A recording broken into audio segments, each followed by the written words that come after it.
The bedroom musician's eternal pondering. Should I save up for the real deal? Or is the budget option worth the spend? This is an Ernie Ball Music Man JP7, a basswood beast loaded with original DiMarzio custom wound pickups, piezoacoustic simulator pickup, Schaller M6 IND locking tuners, and a 15-inch radius. The gunstock oiled hand-waxed 25.5-inch scale length, coupled with the 47.6 to 65.9mm neck width, is a concoction for only one thing: speed. Which, if you're influenced at all by His Majesty John Petrucci, you'd be very glad to hear. This is upheld by the buttery neck pickup, which was modelled off of the Steve Vai signatures at the time. The treble is rolled back, where mid and bass are pushed lightly, which allows quick passages to flow seamlessly. That's not to outshine the bridge though, where you'll find tight lows and bright harmonics. The medium output of this pickup allows loads of headroom so that you can get clarity in chords even at high gain.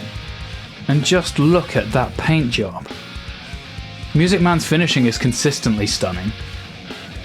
Enter Exhibit B. The Sterling by Music Man JP157. Even though this one is modelled on the Ernie Ball JP15, I feel this comparison better suits the topic, as a second-hand JP7 can cost about £1,000 if you look in the right place, where the Sterling retails at £800 as of the recording of this video. Second-hand though, the mahogany monstrosity would run you about £600, and that's not too bad. The neck is slightly wider at 49.5mm at the nut and a 16-inch radius. Yeah, this quilted maple top does give the Music Man a run for its money. It features its own Sterling stock humbucker pickups, which, to avoid my subjective opinion coming into this, I'm just going to play a couple of passages on the JP7 and then a couple on the JP157, and I'm going to play each passage on the bridge, mixed, and neck setup. For this demonstration I'm going to be using Bias Amp 2. I've just dialed in a very quick and simple 5150 tone, but for consistency we'll just keep it the same for both guitars and see how it sounds.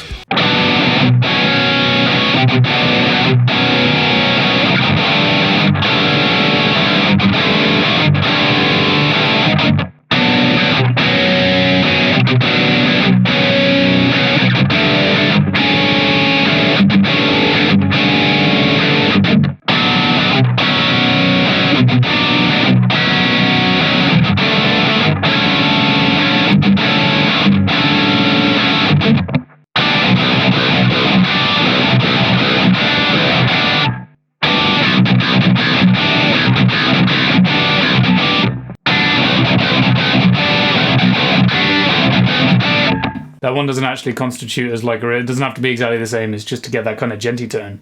Genty tone.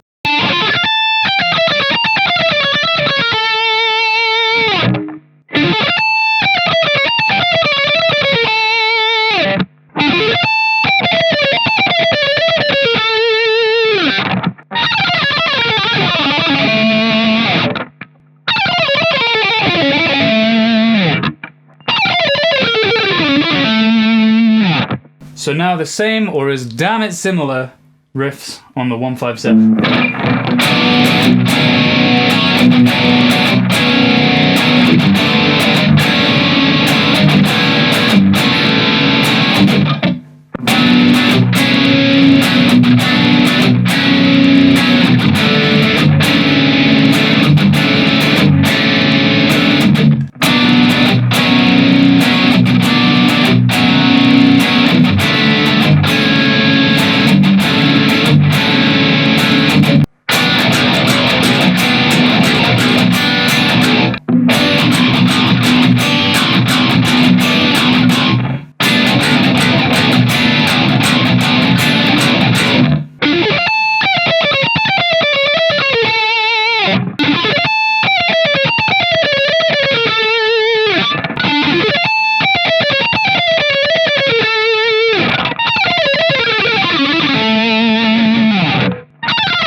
But interestingly, the 157 has a feature you'd have to pay top dollar for in a Music Man JP model.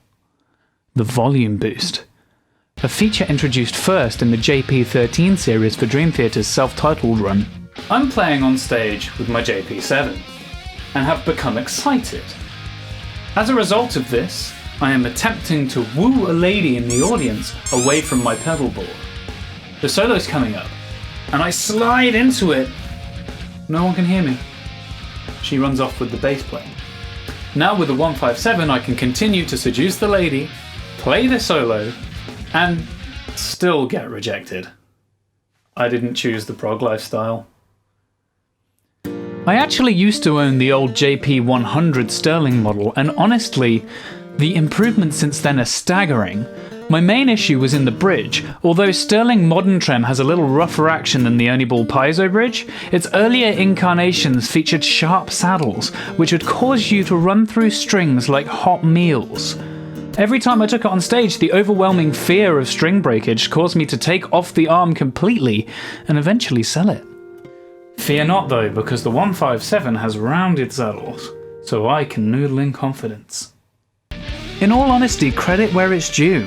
Sterling have really stepped up the game and created an affordable, desirable, ultra-playable instrument. I absolutely will replace the pickups in this one, but the recipe is just right to me. A mahogany-bodied, slim-necked shred machine. If you want that Petrucci experience, this is close. Is it worth saving that extra bit for the Ernie Ball though? Absolutely.